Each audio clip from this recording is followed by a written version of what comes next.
Woo, woo, woo, woo. What a massive 3 points that was. In a weekend where Chelsea dropped points, in a weekend where Liverpool dropped points.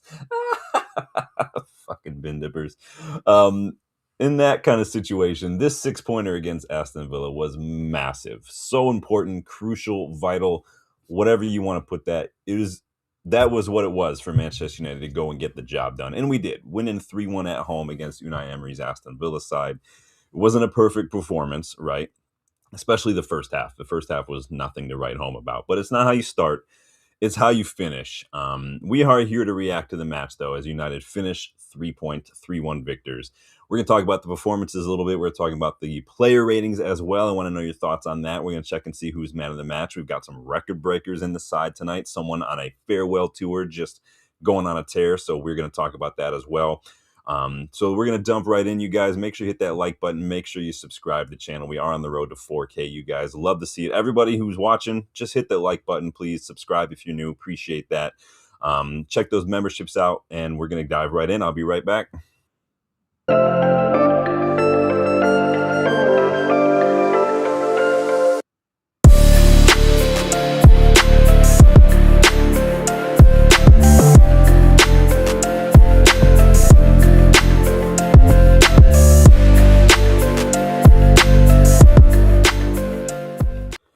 Guys, how's everyone's weekend been going? I'm not going to lie. This is literally just 2 minutes ago. This has turned into just a perfect weekend. Oh, the bin dippers. Just when you think can't get any worse. How you guys doing? What were you guys' thoughts on that match? How's everyone's weekend been going? I know I've asked that already, but it's nice to know. I've had a good Sunday. Obviously, United win. Bill decided to cook up one of my favorite breakfasts, beans on toast. Yes, I love beans on toast. It was like jumping in a time machine and going right back to Manchester. It was amazing. I love it. Obviously, it helps with some Guinness on the side, but beans on toast, it's a meal in itself, but I'll take it. But what were you guys' thoughts on the match? What are you guys' thoughts on the starting 11, the team selection today? Because obviously, I put out a short before things got kicked off when the team news came out. I don't want to say surprise to see Mbeumo on the bench. Mbeumo in the starting 11, Shesko on the bench, because it's not what I would have thought would have gone with, given the way that Villa were going to play. And I think that ultimately was sort of proven right. I do think that we looked a little better once things opened up and it came a little more room, but it is what it is. Mizraoui on the bench. I want to know what you guys think about that. Is he in Michael Carrick's plans? Get your thoughts in on the team selection, starting 11, the tactical, the substitutions. Let me see who's involved in the chat, as always, you guys. Big up, Danny B in the house. Big up, Danny. How you doing, man? Hit that like button, subscribe. Yes, please do that. I appreciate that immensely. We are on the road to 4K. Every little like, every little subscribe, every little hype does help the channel grow, reach more community members. I can't find, honest to God, I lost my bottle of Scouse Tears. I don't know where it is. I moved some stuff around, was cleaning some things up, and I think I just misplaced it somewhere, but it's all right. I'll have to order some more on Amazon. Maybe I'll go to Sam's Club. You can get them in bulk at Sam's Club, just a big old 84 pack of Scouse Tears. But yes, let's all laugh at Liverpool. Danny's on one today, just like I am. It is Carrick, I'm going to want your thoughts on Michael Carrick, too. I do have a poll going, so you guys let me know who your man of the match is. And members, once we go through the player ratings and we get to your man of the match, let me know who your man of the match was by using your man of the match emoji. Big up. I did hear that. I don't know if you guys heard. Yeah, the crowd was begging for Casemiro to give us one more year, man. That would be hilarious. Debasi's in the house. Big up Debasi. Yes, Liverpool did drop points against Spurs. That match just ended a couple minutes ago. I saw that Richarlison goal coming the moment that counterattack was going. And it was a good layoff, perfect layoff from Kolo Muani. They probably could have won it at the end had Xabi Simons decided to take a shot instead of trying to pass. But hey, it is what it is.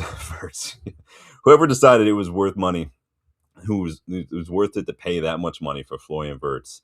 Like, you don't hear about that because it's Liverpool, but when it's United and it's someone who's almost half that, it's all over Sky, it's all over TalkSport, it's all over BBC. Souness is talking about it. I mean, Souness was on a tear over Paul Pogba for how long? Paul Pogba was gone for years, and Souness is still going on about it. Like, but you don't hear a peep about Florian. All you hear about Florian Wirtz is, oh, he's taking time to adjust when he's doing shit. And then when he finally gets an assist, it's all, see, he finally comes good. And they're calling out things like flow-mo when he and Mo Salah link up. Like, come on, do me a favor. Absolutely ridiculous. No, Florian Wirtz got to be the biggest flop in the history of the Premier League if you're going to ask right now. Liverpool fans, no, I hope you're watching, because Florian Wirtz is an absolute joke, man. He's a little fraud. He's an actual fraud. That whole team is littered with frauds right now. But what were your thoughts on the team selection today? Because, like I said, I was a little, going into it, I was disappointed. And I do think that as things kicked off, I was a bit vindicated in that, because there was just no room for Brian and Mbeumo. He wasn't getting on the ball. He was getting frustrated. He was making runs, but he was running into not great channels where he was going to be double marked by Villa defenders. So it just wasn't on. Ultimately, some of his runs ended up being decoy runs, not by design. I think he really was trying to get on the end, but it's just the way. Like for Cunha's goal, for instance, Mbeumo made a run, nobody found him, and then the defenders were kind of had one eye on Mbeumo, but that meant that Cunha just kind of kept his run going. And that's kind of the way it was for Mbeumo. And it's not for the first time. We've seen Mbeumo kind of get a little frustrated about that. It's ineffective. And this is exactly why I didn't want him to start today. I didn't think he was going to get all that space. I didn't think that we moved the ball quickly enough in general, let alone tonight, to really utilize him on those counterattacks. We just don't want to move the ball. You saw in that first half, it was horseshoe patterns. Like it was just too slow, too cautious. There was no intent. There was not enough vertical passes. Every now and then, maybe Dallo would make a run into the box or something, but it just wasn't quick enough. And again, when you're not playing quickly, Mbeumo is waste. It was kind of like when we had Rashford and we come up against a Park the Buck side. Like it's a waste. It's a literal waste of space. But want to know your thoughts on that. Like I said, Mazraoui was on the bench again. Do we think that that was just a precaution because he was limping? If he's on the bench, to me, that means he's fit. I do think he's better than Dallo. Now, on the night, I don't think Dallo had a poor match. I don't think Shaw had a poor match, but maybe, not even getting any minutes.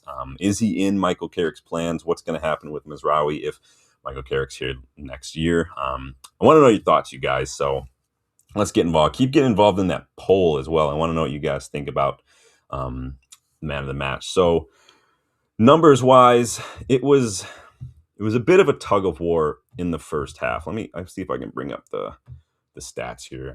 Wasn't going to put them up here because sometimes a foot mob can really slow things down a little bit. But that's okay. We'll just bring it up anyway. So let me do this real quick.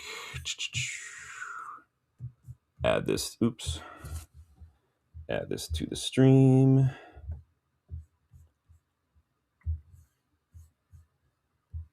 There we go. All right. Let's bring up some stats here and scroll through this nonsense. So obviously we had a bit of the possession. It was pretty much the way things cooked out. But you see here, like it was tug of war the first half, like I said. We did step it up a bit in the second half, though. And whatever Michael Carrick said, it worked. Our XG from the first half to the second half, you can see our XG in the first half, 0.31. It jumped to a 0.77. So it doubled in the second half. Total shots went from 6 to 10. Shots on target from 1 to 5 in the second half. Like we really, really, really stepped it up in the second half. Our shots nearly doubled. XG more than doubled. Shots on target doubled. Touches in the box. Tackles. They all pretty much doubled in the second half, meaning we got to kick up the ass at halftime. Whatever Michael Carrick said, it worked. We just decided to come out, wake up, because that first half was just absolutely dire, man. Absolutely dire. It was just slow. Both teams were kind of just happy to hoof it long. Hopefully, we had a lot of chances, right? We were getting the ball in the box. We were putting a lot of crosses in, but it just wasn't coming off. And then Aston Villa would look to hit us on the break, get a long ball over the top, maybe isolate Maguire or something. No, we did really well to handle it. We took care of it very, very well.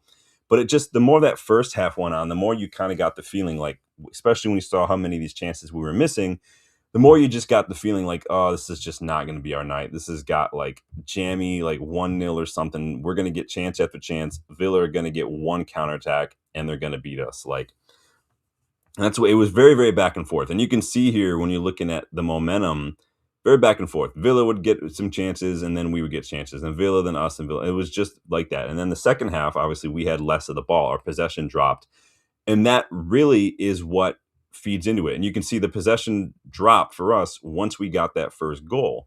Then Villa, we were happy to sit back. We were happy to make ourselves difficult to break down. We were happy for Villa to have the ball because we like that. We like being able to sit back and then have the space open up. And I said this in the preview that if we got up by a goal, that's exactly what Villa were going to do. They were going to have to step out of their comfort zone. They were going to have to kind of open up a little bit. And that's when you want Brian and Mbeumo on the pitch to take advantage of that. Now, again, I'm not saying I know more than Carrick because I don't know more than Michael Carrick. But I think that looking back, we can see that had we maybe started Chesko and brought on Mbeumo later on when we were up a goal and Villa opened up, things might have gone just a little bit differently.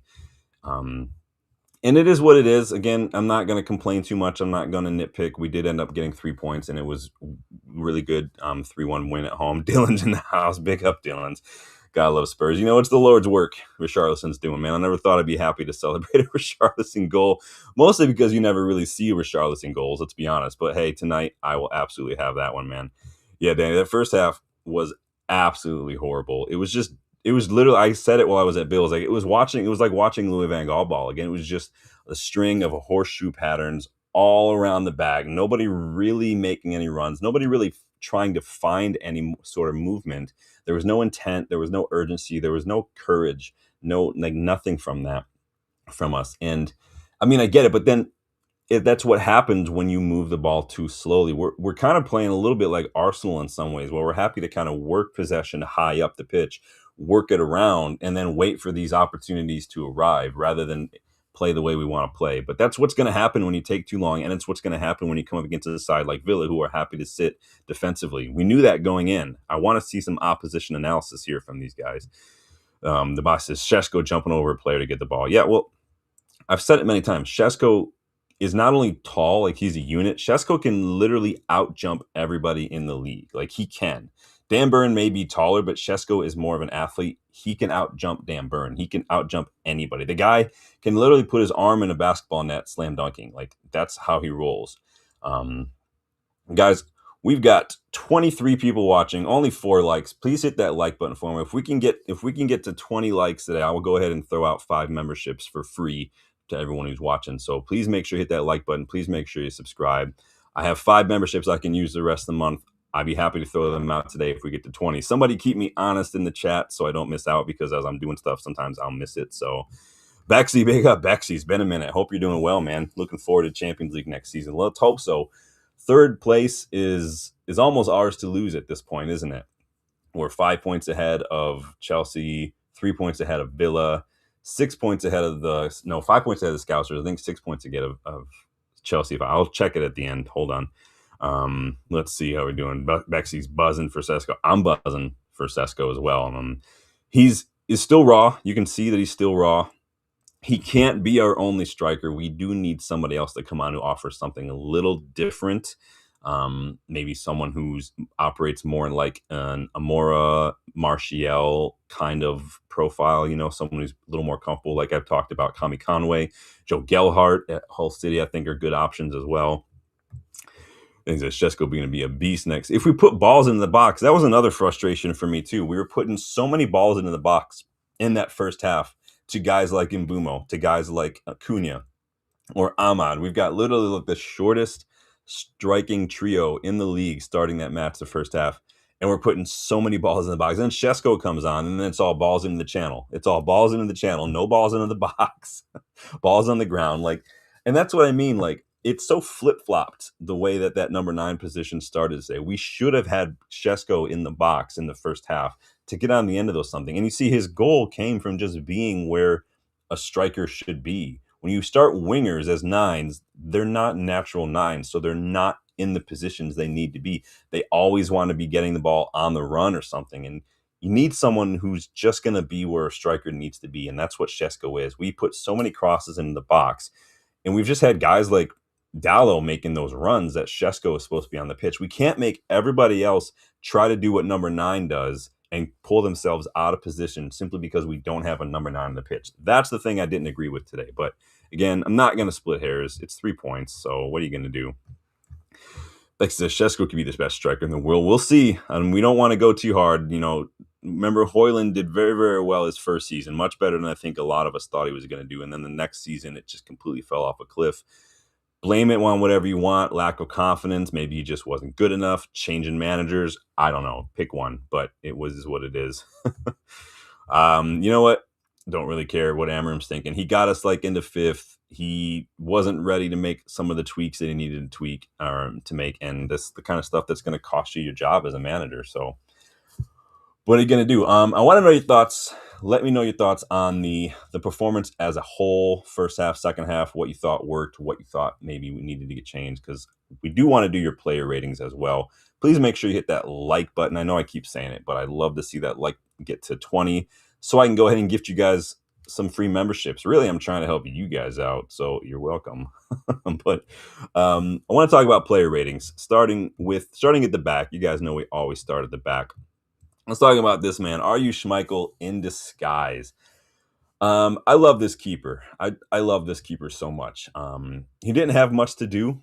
I'll admit, Son of Laman's not a whole lot going on, but when called upon, he just did what he needed to do. You could hear him from the TV yelling when he needed to claim a ball or something, coming out, grabbing it, and doing what he needs to do, man. Made some really good saves close up.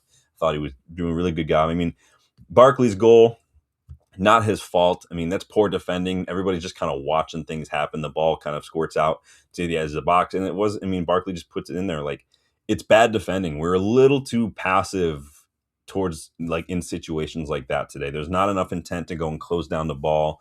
You don't have to go in and rush in and make a challenge. You just need to make it difficult for the opposition to play a ball and just get in their face. It's not that difficult to do. But it was poor clearances. That's something that does my head in, is poor clearances from these players. It's just weak clearances. It's just that go nowhere. They go 5 yards to the edge of the box, and then we're just immediately having to face another shot while we're still not quite recovering from that last one. We're not quite finding our feet. It's just frantic. I think Dylan called it frantic, and is spot on what Dylan said. Big up Dylan, by the way. Dylan drove all the way over here. Dylan's got his dad in town, and he drove over to Bill's to hang out. Rocking his Fergie Time shirt, available. Remember, last day for 20% off in the UVE store, you guys. Go check that out. There is a link pinned in the chat. So, Lamens, you guys, what would you give Lamens? How do you feel about him? Yeah, Bexy, we're not playing great, but winning. I mean, maybe the Newcastle was just a blip. I thought the second half today was much, much better, but we will see. It's sure right now, to me, it's just about getting over the line. If we can get over these last 8 games and we can solidify top 3, that would be amazing. Amorim should give 50 memberships for all the suffering. Amorim, if you're watching, give 50 memberships, my guy. Bexy says, Lamens signing of the season, great price. He's easily worth 45. Oh, yeah. What did we get him for? What was Lamens? How much did we pay for Lamens? Because it's got to be like an absolute bargain. 18 million pounds for an initial fee, potentially rising with add-ons. I mean, that's a steal, man. That's an absolute steal. Yeah. Dana's giving him a solid 6. Yeah, not much to do, but when he was called upon, he did just fine. Debas says 5 or 6. Yeah, 6 is probably just fine. Again, not his fault in my opinion for the goals. I think that's just poor defending, honestly. But what are you gonna do? Moving on, I'm going to talk a little bit about Luke Shaw. What are you rating Luke Shaw out of 10? Remember, 5 for me is average. 6 is just a little better. Maybe you had a good moment or something. 7 between 7 and 8 is like you were kind of just a solid, popping up when you needed to pop up. Made a couple of good moments in there. 8, 9 is for attackers. You get in a goal and stuff like that. So.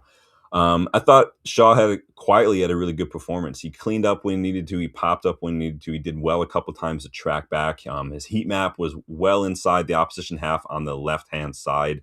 I'd probably give him like a 6 if you're looking at if you're just looking at the first half alone, it was really bad from everybody. But overall, I'd probably give him like a 5.5 to a 6, honestly. Danny's going with a 5. Yeah, average is probably fine. I thought he didn't do anything that was like you're going to see it on a poster or something. But again, he just did the simple things well. And that's really all I asked for from defenders, just doing simple things well. Debasi's giving him a 6.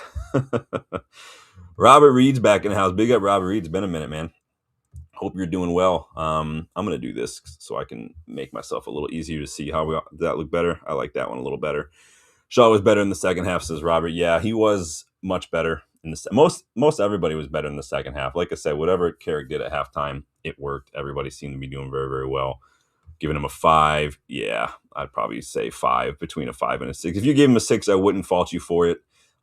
If he'd put in like some really good balls on a regular basis into the box, then maybe I would see that jump to a 6. But yeah, 5 is probably fine. Average, but average is not bad. Average is done pretty much what you'd expect.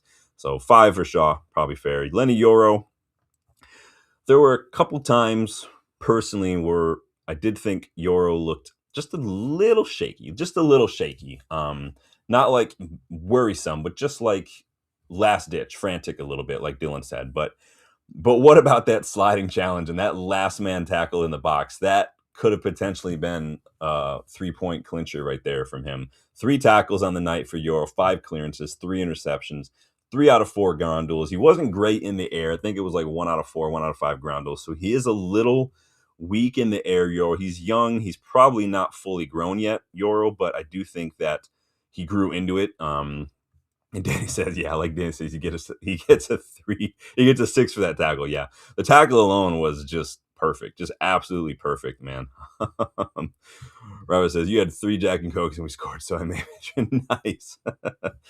Oh, what did I have? I had beans on toast, some homemade corned beef hash, which was fire, by the way. I stole a couple of sausages and what I have, a Guinness, and Bill snuck in a dragon's milk at the end. If you've never had dragon's milk, chef's kiss. Dragon's milk is like, if Guinness were the Incredible Hulk, Dragon's milk would be what he turned into, like the green part. Dragon's milk is just like Guinness on steroids, is what I call it. Tobias says 5, did not mark for that goal. Nobody really did a good job on that goal. It came on not on his side. It came off to like the right hand side or our left hand side, I guess. So it's harsh on a set piece or whatever. It's difficult to pick out one person who's at fault. I thought collectively we didn't defend well for that goal. We were just kind of watching things happen. It was a bit weak clearance, but I hear you. I actually hear you.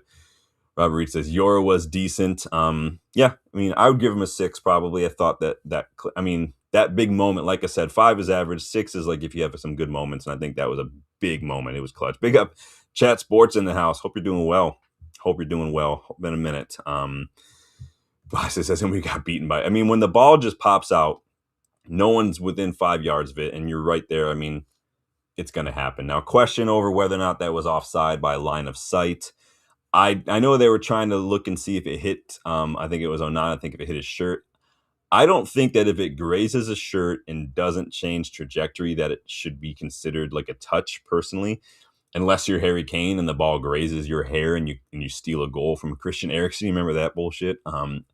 I wouldn't have wanted it to get chalked offside for touching a shirt. What I would have wanted is for a line of sight, but it is what it is. If it were the other way around, I would have complained, but it was just, again, I thought it was bad defending. It's just weak clearance. Nobody really paying attention. Nobody really, towards the end, we did a much better job of just putting our foot through it and getting out of the box. But some of that weak clearing was annoying. Robert, another stout aficionado. Oh, yeah, I love me some stouts. Dragon's milk is amazing. Big up, Danny. I do appreciate that. 41 people watching. Where are we at on likes? Because if we can get to 20, I will throw out 5 memberships for free. So remember, you need to have those activated on your YouTube account if you want to get those memberships. Otherwise, you will not get them. So 10 likes. Let's see if we can double that before the end of the stream. We are only 3 players in, so you got loads of time, you guys. But yes, hit that like button. Subscribe for me if you guys are new. Appreciate that. If you're new, let me know where you're watching from. I love to see how the community is growing. So what we thinking? 5.5, 6 for Euro? I'll go 6 because I'm feeling like I'm in a good mood today. I'm about to go eat the rest of that corned beef hash. Big up Herodona. I thought he led from the back today. I thought he did a really good job today. What I love it when defenders or like defensive midfielders like 6s. I like it when you don't hear their name a lot, but then like when you go back and look at the numbers, you're like, oh shit, they actually had a really good game. 5 of 6 duels for Harry Maguire, 2 tackles, 2 clearances, 7 out of 10 long balls. Went on a couple of marauding runs carrying that. He does that. You can kind of like Casemiro, you can kind of have a bingo card of some of the classic stuff that Harry Maguire does, right? Like some of the wrestling to kind of win a goal or a throw in or something, or a goal kick, and you're like, eh. And then like the long balls, the random runs out of nowhere, like headers from the back post. You can make a bingo card, just like Casemiro's 2-foot tackles, his no look passes straight to the opposition, headed goals. You can get a bingo card for that.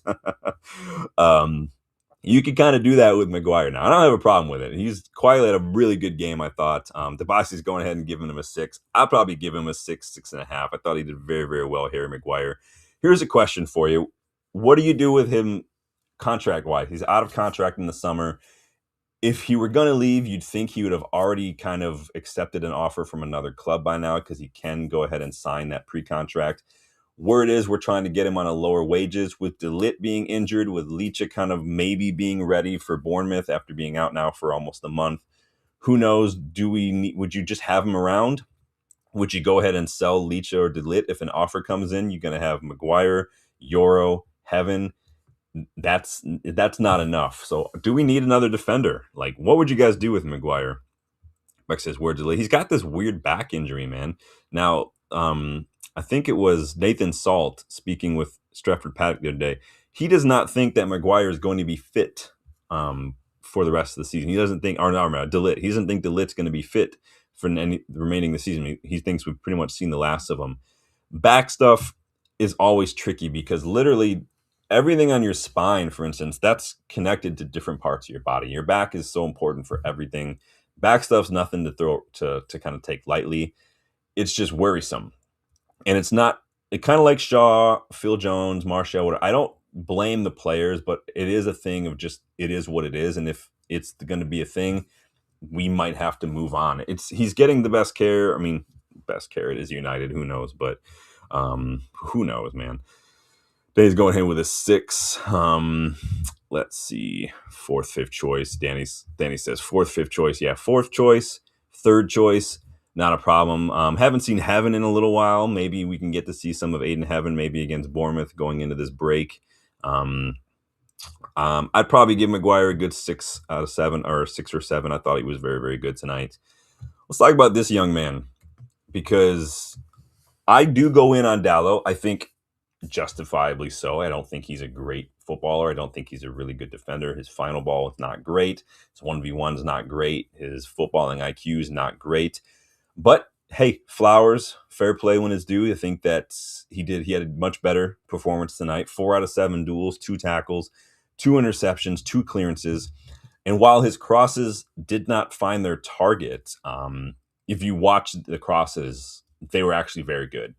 Good placement, good kind of trajectory. Just, it is what it is. You're putting balls into the box against a Villa side who are quick to get back in defense, but the balls themselves were very, very good. If he could just do that every game, if Dalot can take this performance and replicate it week in, week out, I wouldn't have a problem. Save us some money. He's a solid right back, up there with like Valencia or something. Like Valencia wasn't going to put you these pinpoint crosses. He wasn't going to have any of that crazy footwork, but he'll put in a shift. If Dalot can do that every single day, then I'll be happy with it. But the problem is it too little too late from Diogo for you guys? I want to know your thoughts on that. Let me see what you guys are saying. Then it says, woeful in the box. Yeah, he really should have scored. If he would have taken that ball down off of his chest instead of trying to like head it, I think it came off his shoulder in the end, but if he would have just take that off his chest, he could have just let that drop and then slotted it anywhere he wanted to. He does make that run a lot, Dalot. He does like to make that kind of real quick run into the box. Now, he does it too frequently sometimes for my liking, but at the end of the day, as far as the actual fullback play from him today, I thought it was just fine, personally. Not saying it's spectacular, world-class, but it's better than what we've seen from him, and so that's what I'm going to give him. Bus says 4, Mr. Great. He did miss a chance to score. He really should have done better with that. So I'll probably give him a 5 today. It's much better today from Dalot. But the question again is it too little, too late from Diogo Dalot at this point in his United career? He's been here 8 years. Today, he literally probably doubled his good crosses for his entire 8 years, which is sad to say, but like he just... Like he had like 3 good crosses today, and it's not necessarily all his fault that they didn't quite find the target, but they were really good balls into the box which is like 3 more than I've seen from him in the past 8 years prior, dude. Um, he says he runs away from the ball. I mean, he can be, he just does. It's just like he sees it and he's like, no, no, no. And then it comes to him. He's like, ah, shit, I got to do something with it. No, Danny, I agree. I think we should still sell him. Performances like this from Dallo are good because maybe someone like Atletico Madrid, maybe someone like AC Milan, Inter, Juve, maybe someone like that will come in and maybe put it in offer, and then that's fine. I think we'll make money on Dallo. We didn't even pay 20 million for him, and I think that we could easily get 25, 30 million for him if he keeps this up. You got to think and look at some of the prices some players are going for. Like Dallo's definitely going to go for more than that, but yeah, I agree. I think we can definitely improve. It's just a matter of available funds, and it's just a matter of priorities because I think center midfield is going to be a big priority, and then I want to maybe look at those left backs and that right back position too. It's going to depend on who's managing. It's going to depend on where Dorgu plays and what's going on with Mizraoui. Because if Mizraoui is not in Michael Carrick's plans, what does that mean for him next year? I don't know, man. Chat Sports says 50 million for Dallo. Who's the there's somebody on Jarvis's channel, Tactical Devils. Big up Tactical Devils, big up Jarvis. Big up Bodo Glimt, by the way, too. Big up Stu and Mark. But there's somebody on there who loves Dallo. I think her name is Grace something. She's a regular on there. I'm like, I don't know. I just try to stay out of it, but Dallo is just not the guy. But let's talk about Unk because what a performance from Unk. Now, a little wasteful in the first half, but I think most everybody was personally. But again, just Johnny on the spot for his goal on that corner on set pieces, man. If we could keep Casemiro, if you were allowed to pinch hit, like bring on someone just for set pieces, give Casemiro whatever he wants. Because if you could just bring him on for free kicks, bring him on for corners, get a goal and just take him back off, like that would be amazing. But what a farewell tour he's having. 7 goals, 2 assists so far this year. His best Premier League campaign for us from Casemiro. He's having an absolute barnstormer of a farewell tour, man. Cass gets an 8 from Danny. Yeah, I'd probably definitely give him an 8. It's an absolute perfect goal, man. His movement too, and I think Steehausen said it too. Like the difference you see from set piece goals from let's say like United, for instance, are the set piece, the corner against Spurs, for instance, the low pass to Cobby, the simple square ball out to Mbeumo for that goal, that or even just like Casemiro, just movement to get free and get a free header. Like instead of just wrestling and fouling and pulling, like looking like a mosh pit in the box, like it's such a breath of fresh air right now. I can't believe Arsenal are going to just foul their way to a Premier League, probably, man. It's freaking annoying, dude. Debasi says Cass gets a 7, so 8 from Danny, 7 from Cass, or from Debasi. Chat says 6 goals from headers. Yeah, I was asking about that earlier. How many goals does he score from headers? Because just amazing. If you don't have Casemiro in your fantasy team, like just stop playing fantasy football for real. Stop playing fantasy Premier League, dude. Then he says Brazil going to be lethal on set piece at World Cup with Cass and Gabriel. Yeah, I mean, that's another one. Gabriel just somehow always seem to do something. It's just now, do they think they'll cancel each other out? Do they make the same sort of runs? Tobias says Casemiro should teach his dark arts to Shesko. Well, Shesko's got to get minutes. He didn't get a start today, which is a little frustrating. We need Shesko to get some starts, but it is what it is. He got a goal. I'm not going to worry. I don't think he'll worry. But yeah, I'd probably go with a 7 for Casemiro. Just again, that first half does take away a point for me because it was just a bit wasteful. He played a lot of good long balls, but just some wasteful passing from him. What do we think about Cobby? Quiet game from Cobby, not necessarily in a bad way though. If you get my drift, on the eye, it might have appeared like Cobby was not getting super involved, but the numbers tell a different story. 14 defensive contributions, 2 tackles, 2 interceptions, 5 of 8 duels, 7 passes into the final third from Manu. Like he was quietly just kind of doing what he needed to do. And like Danny says, yeah, improvement in the second half. I think we can all just kind of blanket statement. Everybody was bad the first half. Everybody got a little better the second half. But like I said, you're watching him sometimes and you're like, I don't really remember hearing his name. He's not really doing anything. But then looking at the numbers, he was very good. Very, very good. Chat says plenty of teams are well below this season. Just look at the Champions League results. Yeah, the Premier League is garbage this season. Like, don't let Arsenal fans fool you. The Premier League is trash this season. Like, absolute trash. The way I mean, the fact that we were so poor, we sacked our manager. Liverpool are where they are. Chelsea are. Villa have just not pulled themselves out of these doldrums, and we're still all fighting for a top 4 spot. Like, the league is garbage. Tobias says 5 or 6 for Cobbs. Yeah, I'd probably go ahead and give him a 5. Personally, Danny's giving him a 6 improvement in the second half. Tobias says hate when Cobby didn't help Mbeumo get the ball back when he was close. Yeah, there were a lot of those little just kind of standing around kind of moments from us. Still no word on a new contract for Cobby. Do you think he needs to do a little bit more? Do you think, because we saw some really, really, really new levels from him against Arsenal and City, right? And like everyone else, has started to decline a bit after that. But no word on the new contract. Do you think he needs to do a little bit more to maybe show that he deserves it? Because if you're playing for a new contract, has he done enough? Most of you voted the other day in that poll, like almost 60 people voted that you would, instead of taking one Elliot Anderson, you would take João Gomez and Matheus Fernandes for roughly the same price. What does that mean for Cobby Mainoo? Is that just depth? Do you think Matheus Fernandes is better? Because you got to think he's probably going to be playing that same role. Or maybe you think Cobby's going to go to a 10 role. I don't know. But again, it says a lot that everybody's talking about all these different midfielders and nobody's really mentioning Cobby starting. And so I'm curious what you guys think about that. Robert says, Mainoo had that dog in today, 6. Let's see. Chassis Ugarte gets 4 for his minutes played. Yeah. Vexy says Cobby was okay, 6. So everyone pretty much going with a 6. I will give it to you guys a 6. Then it says João Gomez, Fernandes rotation with Cobby. Yeah, and that's what I'm thinking too. I did start another career mode, although I just realized I'm gonna have to start another one because the latest squad update is not reflected in the new live start points. So I'm have to wait a second to do that. But yeah, I was thinking about doing that as well. I always get a little bit of analysis paralysis when it comes time to start making signings in my career mode. I'm always like, should I do this? Should I do that? And then I just kind of wait around. I sit there and think about it for like a day first. I probably take that way too seriously. But he says Anderson is miles better. Well, I don't think anyone's arguing that.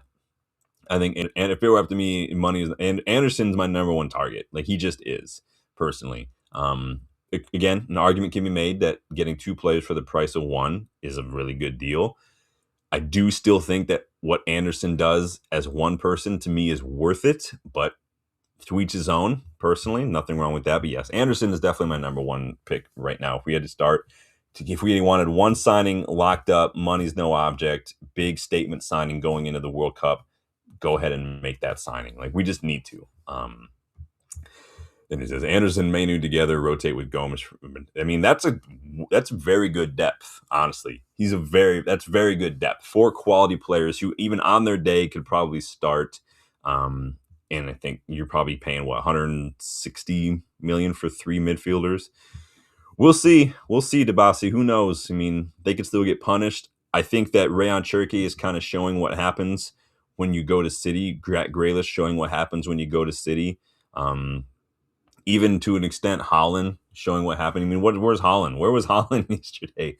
Because Pep will take a lot of what makes you good from an individual standpoint, and he will basically filter that out until you're just a robot.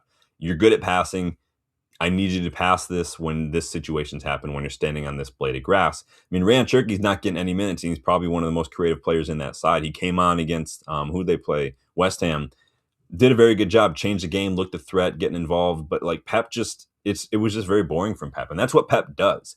Let Jack Grealish, let Rayan Cherki, let these players be a warning sign to players who want to go to City. If the 115 charges weren't a warning sign at all, man. Chat, you're speaking my language, man. I've been saying for months now that a cheeky bid for Jared Bowen to come in and be a mobile number 9, kind of like the way Ismail Assar is playing for Palace. Different profile to Shesko, experience, Premier League, whatever. He would be a little bit more. He probably wouldn't want to rotate, but he's 29, 30. Keep him on for 2 or 3 seasons, and then maybe if West Ham come back up, he can rejoin him or something. But if you can get him for cheap, that would be one of my picks for a second striker. You sell Xerxes and you get Bowen on to offer something completely different personally. But it is what it is. Where's Holland exactly? We still don't know. That's funny. We're on 14 likes, you guys. 47 people watching. Everyone who's watching, do me a favor. Hit the like button real quick. It's free. Helps the channel get the 4K subs as fast as we can. Helps the community grow. Helps the channel reach more people. Love it. Appreciate that. Yeah, I rate him too. He's a good player, but like you said, he's not going to be a backup. And like Debasi says, now Welbeck just signed a new contract, unfortunately, in Debasi. So everyone who was voting for Dylan's £200 million rebuild, go cry about it because he's got a new contract now. So, all right, now of Cobby, now we're going to get to the good stuff. Now let's get to the nitty gritty. Let's talk about our Portuguese Magnifico. 2 assists for Bruno today, bringing his tally to 16. Now, correct me if I'm wrong, but I think that's a new record for single season assists by a United player, surpassing the record previously held by Sir David of Beckham. Now, again, I tried to find footage of it, couldn't find footage of it, so y'all can go watch the highlights. But the ball to Cunha. Let's take a wee little moment, please, and talk about that ball to Mateus Cunha. Because if you were in a laboratory using a calculator and using ChatGPT, I don't even care if you're using Gemini or Claude, you literally could not come up with a more perfectly weighted ball to set up Cunha's goal. That ball from Bruno hit, like, I worried that he was going to put that over the top and Cunha was going to have trouble kind of bringing it under control. But he didn't. Simple ball, put a little bit of oomph behind it, kind of like putting in golf. Just boom. Perfectly weighted, slowed down right when it needed to slow down. He could take it in stride. Like, I have not seen a ball more perfectly weighted than that in a very, very, very long time. It was simply perfect. Record-breaking Bruno, man. Danny's man of the match. Seems like that's what everyone's man of the match is. Again, members, you have your man of the match emoji. You can go ahead and throw that out there. Now would be a great time. But what a ball. Like, what a performance. 2 assists. His corner, I usually don't like Bruno on corners, but that was a very good corner. Obviously, Casemiro's movement really makes that corner, but absolutely balls out corner. And the assist for Cunha's goal too. And he says Bruno gets a 9. Yeah, he definitely gets a 9 for me. He's definitely my man of the match. What are you guys saying in this poll? Guys, get involved in the poll too while you're at it. 74% of you so far giving it to Bruno. 6% go Casemiro. 9% go to Cunha. 12% go to Šeško. I almost considered trying to put Ahmad in there because I think that we're going to talk about Ahmad in a second too, because Ahmad quietly had a really, really, really good match as well, in my opinion. Debasi says 8. Debasi's throwing out all the emojis. You guys are funny. Yeah, he definitely is up there for me, Bruno. I mean, again, what more can you ask for this guy? He deserves so much more. He's literally going to go down as he's a legend, in my opinion, already. He's absolute class. It's kind of like Harry Kane at Spurs. It's a shame that there wasn't maybe better players around him. It's a shame that the ownership wasn't a little bit more serious, because I do think that Bruno probably deserves to have almost, you could say, at least a third more of this assist, arguably half if he had some consistency around him, some better players around him. He had a whole couple seasons with guys like Rashford and Garnacho around him, couldn't really do much. Ronaldo came in, sort of disrupted things as well. Obviously, all the changes around with Cavani and then Martial and then Højlund and now Šeško. Like, he's doing a good job. He's got better players around him now, but we really should have had these players in 2 or 3 years ago.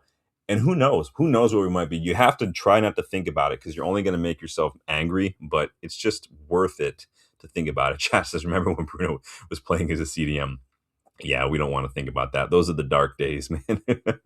Why you got to bring back the dark days? Then he says he brings so much in possession. Ahmad, yeah, Ahmad quietly had a really good night. He was almost in with a shout for me, for my man of the match.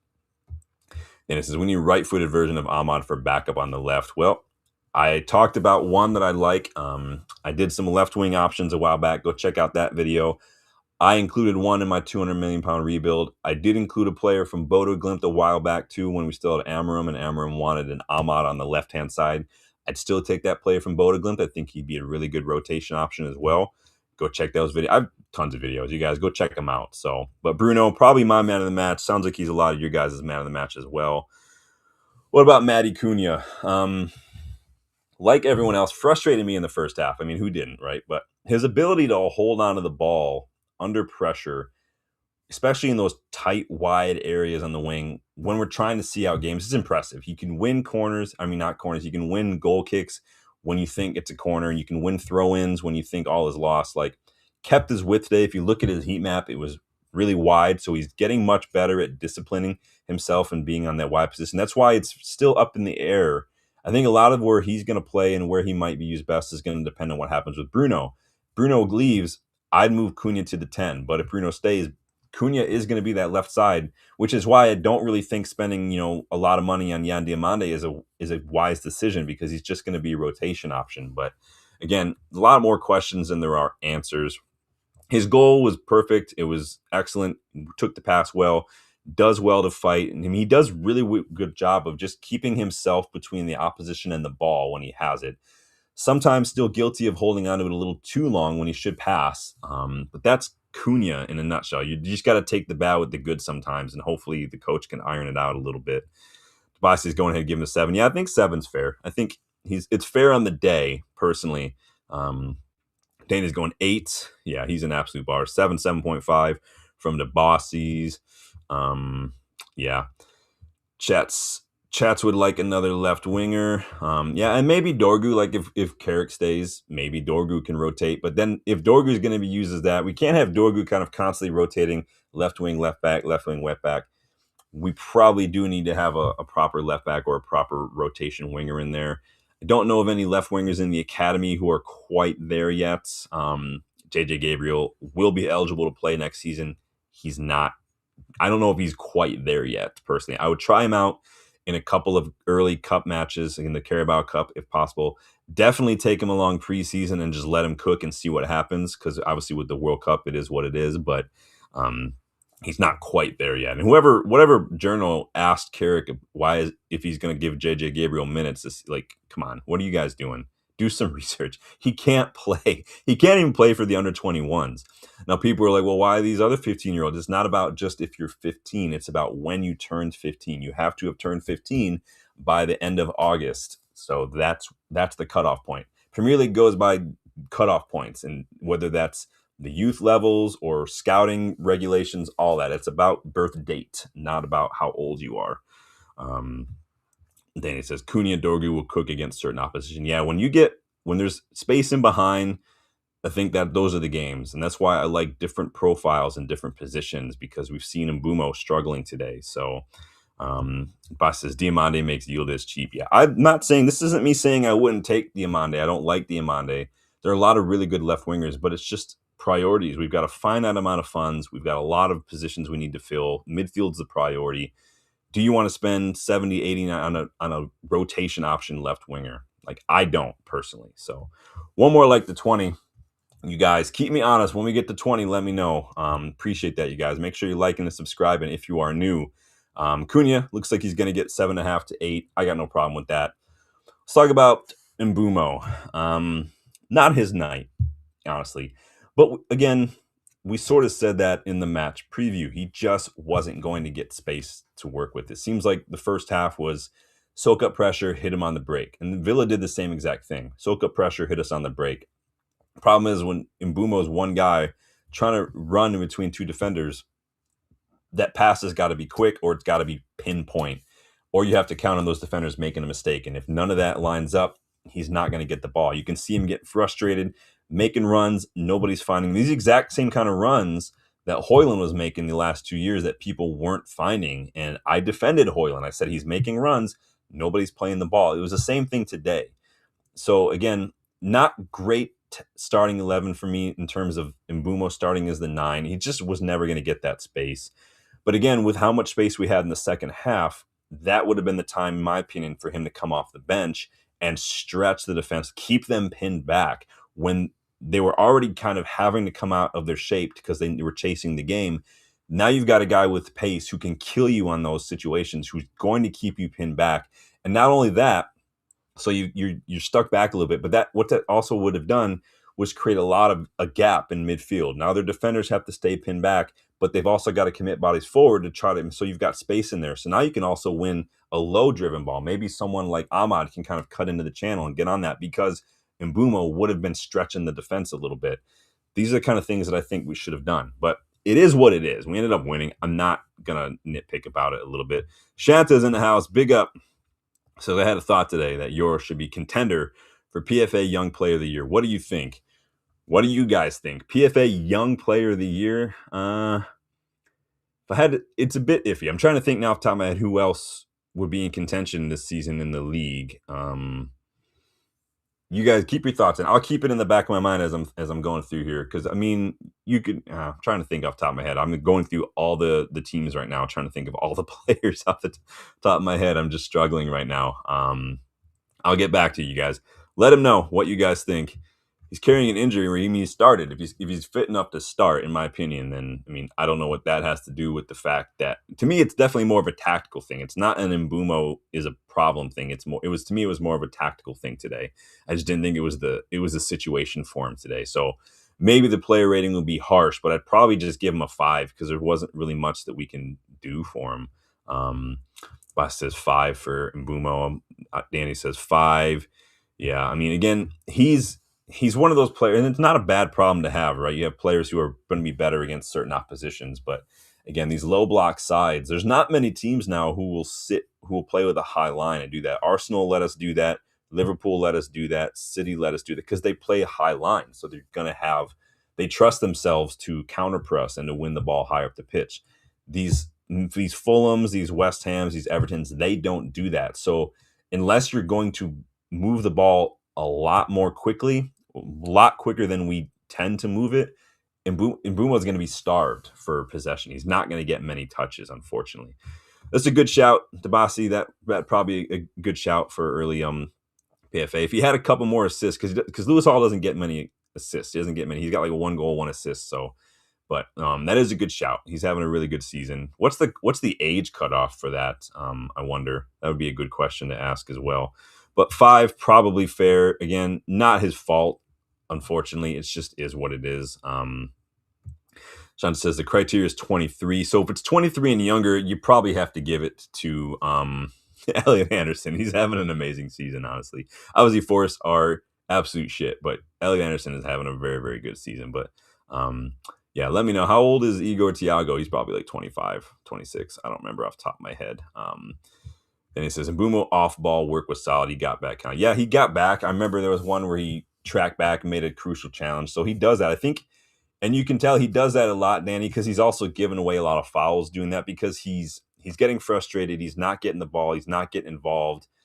And he wants to get involved. And sometimes he's giving away fouls doing that. So it's all part of it. Shanta says, so, yeah, so were we, but we still did. To me, one player is not responsible for where a team sits or nothing. You cannot say that this year Elliot Anderson hasn't leveled up, and you absolutely cannot say in these past couple weeks that Elliot Anderson hasn't even gotten to a different level, because he is running things at Forest. Like, I don't tend to look at things like that way, like, oh, this team is in relegation and everybody must be shit. Because you could have said, like, Bruno is not world class. Like, Bruno's world class. Like, he just is. So again, it's not a right and wrong. I'm still struggling off the top of my head to think of other players who would, without looking at like the stats and stuff, it's hard. I'm just struggling to think of them all right now. Blame it on the dragon's milk. I don't know what to tell you. Big up Darko's in the house. Welcome back, man. It's been a minute. Hope you're doing well. But 5, probably doing that. Don't get me started. Shats on Alvaro. Shanta says, man, you came back from 15th to 3rd in the league. Yoro has been a major part of it. Has he though?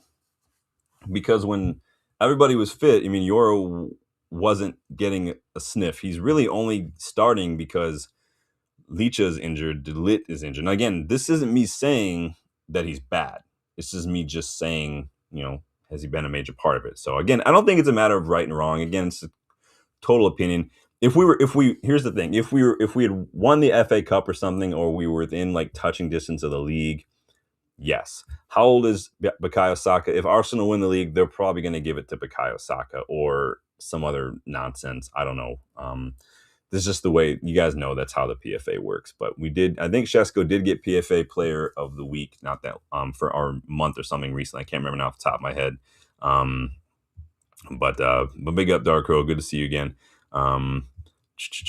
The boss says you can blame Eric Ten Hag. Maybe, maybe, who knows? Then it says we got 20 likes. Did we get 20 likes? Let me go verify. If we got 20 likes, you guys, you know what that means. Make sure you like and make sure you subscribe and make sure you've got it active on YouTube if you want to be able to accept memberships. I only see 19 in my counter. So, oh, there it goes. It just jumped to 20. All right. You guys know what that means. Let me take a break here. First of all, we're going to take a quick second to go ahead and gift these memberships. Make sure you still get involved in the poll. I want to know your thoughts here. 5 memberships for you guys from me to you because I love you so much.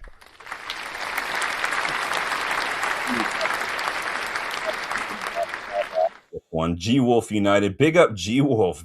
Long time, my dude. Welcome, Mud. Nico AV and Perlu. Perlu is a name I haven't seen in a while. Big up everybody getting those memberships. You guys hitting that like button for me. I appreciate that. Love the support. Love to see the channel grow. Big up yourselves. Legends in the chat. Love to see the lurkers too as well. Dark Row, we're getting to Carrick. Don't worry. We got to go through the starting 11 and everything. But big up, guys. Thank you for getting me 20 likes today. Appreciate that. While we're live, is it Igor Thiago? Yeah, Igor Thiago is one of those. He's been my unsung hero this season. He's having an excellent season over at Brentford. Doing a very good job. Let's see. Debas says didn't start Shesko is the only complaint I have. Yeah, no, I mean, that's looking back, that's what I would have done. So, it is what it is. Darker says Sean is a winner. Thank you guys. Appreciate you guys. Heart emoji, whatever you want to call it. Love you guys for getting those likes. Make sure you guys hit that like button for me while you're doing it. Subscribe if you are new. But most of us giving him a 5 for Mbeumo. Let's talk about Ahmad. Honestly, he had a very, very good game. He may not have gotten a goal. He may not have gotten an assist, but he was very close to getting put into the poll for man of the match because he fought for everything today, Ahmad, which, to be fair to him, he always does fight for everything. But today he was just not letting up. And it seemed like every fight that he jumped into, every little individual battle that he won, it almost led to a chance for us. He just did not give them a second on the ball.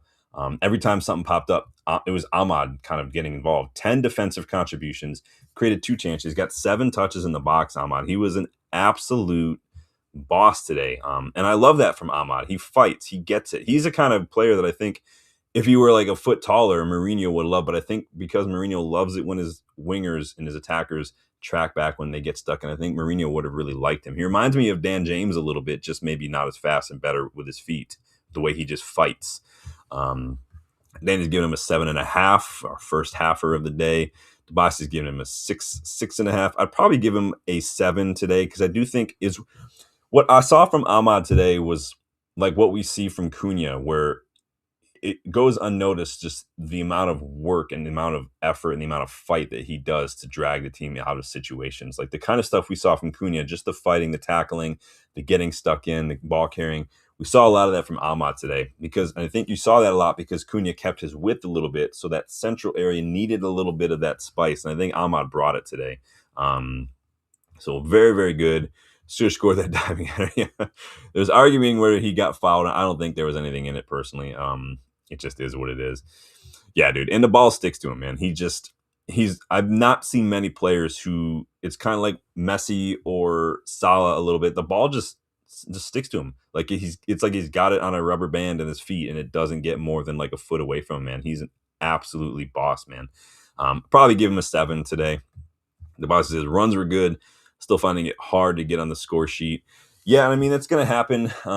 Today, it was just with a winger playing as a 9 and 2, it was not the setup. I think if we had started with Mbeumo on the bench, Shesko on the pitch, I think we would have maybe seen something different, but it's not Ahmad's fault necessarily.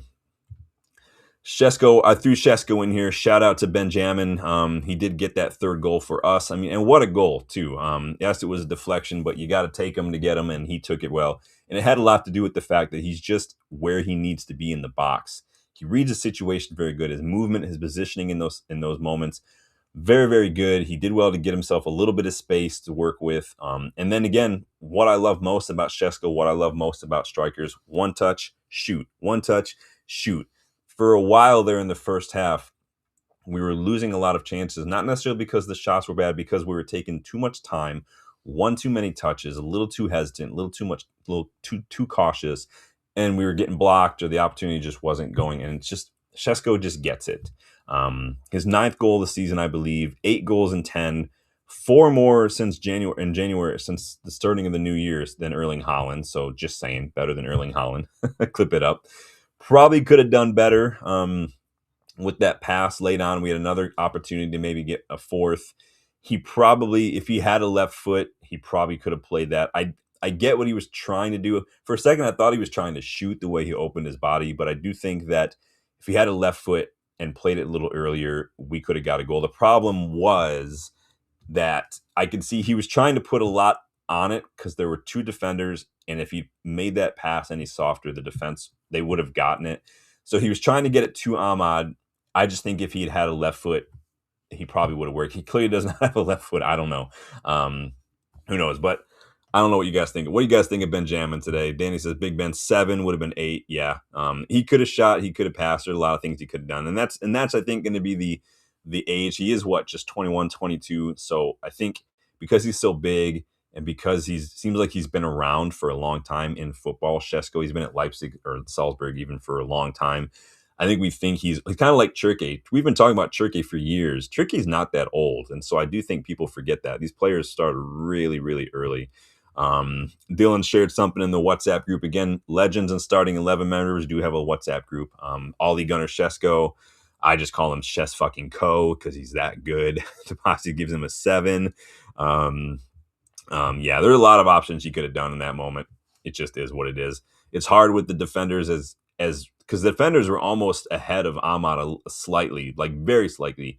If he had hit it any softly, they probably would have stuck a foot out. But if they would have stuck a foot out, could have been an OG. So maybe next time just whip it in with your left and see what happens. I don't know, man. But the box says he's going to be a beast. If we have good coaching around him and we get good delivery for him, this is why it's so crucial maybe that Bruno stays, for instance, because Bruno is one of the few players who will create those kind of chances for him. So it's just a little bit, yeah. Maybe he was trying a little too hard to be a team player, chats. Maybe he should have just taken the shot or something. I don't know. I could think Ahmad would have been more angry had he tried to take the shot. So the problem is there's just a bad decision. So it is what it is. Darko says, have seen Seshko store from that angle in Bundesliga. In fact, Hardy, yeah. It was not, I think he got caught between 2 minds. I think he was really trying to help out Ahmad. He probably should have either scored or if he had a left foot, he should just do it. So Danny says he deserves his own name. Well, he has his own shirt now in the United vs. Everybody store. Again, click that link in the chat. 20% off is the final day. There is a Shesko shirt in there now. You can also get it on a hoodie. You can do whatever you want. So, yeah, really good cameo. What about Kara's? Again, we've talked about it, and I do think that, yes, we got 3 points. I do think we made it. We might have seen something go a little more our way had we started the way we ended. It is what it is. Not the starting 11 I would have gone with, but he is the first United manager to win his first 6 home games. That's not nothing. That's not anything to just shy away from, right? Question is, and I asked this, Dylan, I asked Bill, has he done enough? Has Carrick done enough to make you lean one way or the other when it comes to thinking about appointing? Now, a lot of you are still waiting till next season. Totally fair. I throw the question out there because some people have made up their mind. The World Cup this summer has made the manager market an absolute nightmare. It's just a nightmare. I don't want to wait till after the World Cup for a new manager to come in and be able to start getting training. That by then it's already too late. We're already going to be starting a season soon. A lot of those players are at the World Cup are going to be taking a week off or so, maybe even 2 weeks. And then we got to get up to speed. We need a manager in before World Cup. We need some new players in before the World Cup. So the tactics and the time on the training pitch can get going. Now, Carrick's already here. He's already learned a little bit from his time at Borough by bringing in Steve Holland instead of just appointing his brother. He's got some United people here. I do think he's got to show me a little bit more, like today, for instance, or some of these other matches that that against the low block or mid block that you're gonna need Shesko's height. We put so many crosses in the box the first half no striker in the box whatsoever. Like that kind of stuff is yet to convince me. But has he done enough? Let me see what you guys are saying here. The boss gives Carrick is 7. Maybe he gets an extra point just for whatever he said at halftime, dude. Danny's going 7.5. Yeah, it's a good shout here. 7 sounds like everyone's doing it. Darko says, I think Carrick is favoring Maguire and Shaw. Really do. I don't know what Mizraoui has to do. I mean, there's not really any choice at center back. Maybe you could argue Aiden Heaven, but it is what it is. If you're playing well, you're playing well. It is what it is. We're not ever really in situations where we can afford to make too many changes. I do think Aiden Heaven probably could get a couple more minutes, maybe coming on late on. Who knows? Let's see. Danny says, wait and see in May. If he finishes top 4, he deserves a shot. Yeah, the league position is one thing. I'm almost moving on from that and looking at how is he doing against these game state scenarios, team selection, opposition analysis. When you're coming up against a low block, what are your options? Because we know you want to sit in a little bit of a mid block, low block, hit teams on the break. What is your solution when you can't do that? Is it just down to personnel? We do have a lot of injuries. We haven't, over the last decade, not recruited well and stuff. We've got guys like Malacia having to come on when people go injured. We got Ugarte coming on, who I don't think is very good. Xerxes, I don't know what Xerxes really does today. What are your plans? What is your plan B? That was a lot of people's criticism of Ollie, is that when we couldn't play that counterattack, what was the plan B? Carrick was part of that coaching staff. Has that kind of transitioned over into this? So Tabasi says, not yet. Still have doubts on Carrick in certain areas. Well, let me know what areas, man. Let me see. Chat says Carrick probably gets a short contract. Yeah, and that's another thing we were talking about with Bill when his brother Brad is like, what's wrong with maybe giving him a 2-year contract? By then, guys like Enrique or Nagelsmann or Tuchel or whoever will probably be at the end of their current contracts with PSG or Germany or England, whoever. Maybe you let Carrick see it out. You get a little bit of stability, and then if things go tits up, you make a change mid-season. Mid-season will be easier to get in someone like a Nagelsmann or whatnot. But so there's that as well. There's that consideration too. I totally get it. Chat says Carrick will have Champions League football. We'll see. We'll see if we do, man. We'll see. We'll see how Carrick does against big teams. What's going to happen too when Carrick comes up against a Bayern or a PSG or a Real Madrid or something? Because we're just going to get drawn against those teams, right? That's just the way it goes for us. That's just, although Real Madrid always gets City, they don't get anybody else, so it is what it is.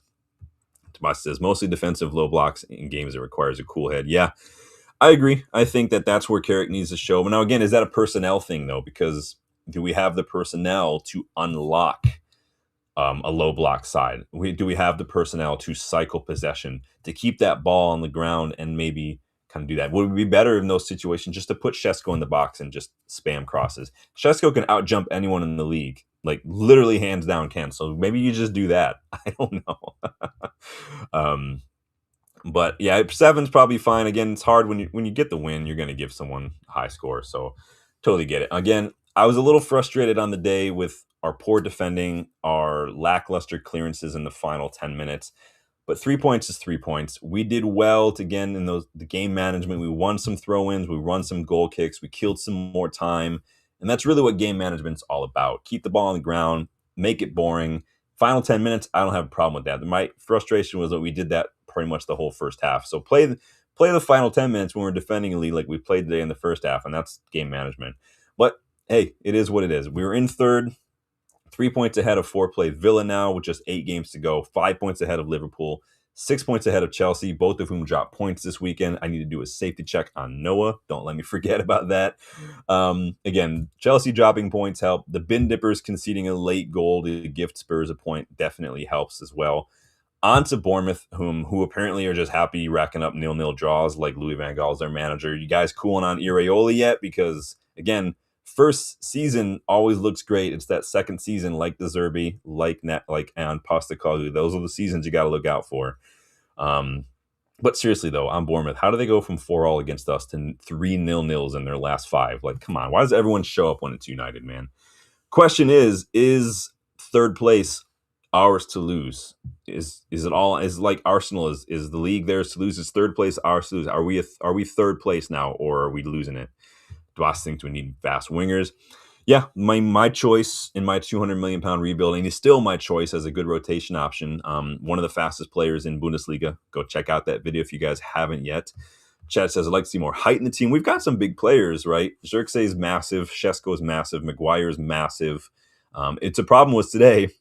We're putting balls in the box in the first half to Mbeumo, Kuna, and Ahmad. This is not going to wash. We're not going to get anything out of that, too. Danny says, yes, it's ours to lose now. Third place, is that ours to lose? We've got a lot to play for. I mean, probably much better than a lot of us thought we were going to do when the season started, especially based on last season, based on what we saw from the players, based on what we saw from Ruben Amorim. And now my greedy ass wants second. I think that the way City keep dropping points, again, like I know I've said many times, I don't worry about Arsenal. I don't think anybody could count on City dropping as many points as they have. Pep is just, he's just screwing it up, man. He's thrown it away this season the way he's playing. They're not going to go any further in the Champions League, right? And they're not coming back to get 4 goals against Real Madrid. They're just not. So you needed to be going all out in the league. Cherokee should have started that match the other day. Yes, I get mad when City throw away points because I don't want Arsenal to win, but City keep dropping points. Arsenal keep getting jammy goals and jammy wins and fouling people. Like, it's frustrating. This is why the league is shit this year. Levi says, we only have Bournemouth and Brentford to worry about for keeping number 3. We still have Chelsea, I think, and Liverpool we've got to play as well. So that's another 6-pointer potentially with the Scousers. So we will see. Oh, do we still have Liverpool? I can't remember now off the top of my head. I feel like we do. But in any case, let me know you guys' thoughts. I appreciate you guys helping me get to 20 likes throughout those 5 memberships for you guys. Keep hitting that like button. Keep subscribing to the channel if you are new. Please check the memberships, you guys. It's the best way to get involved in the channel. Today is the last day as well for 20% off United vs. Everybody store. So make sure you go scoop up some gear on your guys' way out. I will probably stop by tomorrow with my 3 thoughts on the match. But you guys, enjoy the rest of your weekend. Enjoy Chelsea dropping points. Enjoy Liverpool dropping points. And enjoy this 3-point. This is a huge 3-point. This is a 6-pointer for us. So appreciate you guys stopping by. Thank you guys for giving me some of your day. Enjoy your weekend, and I will see you guys on the next one. Later.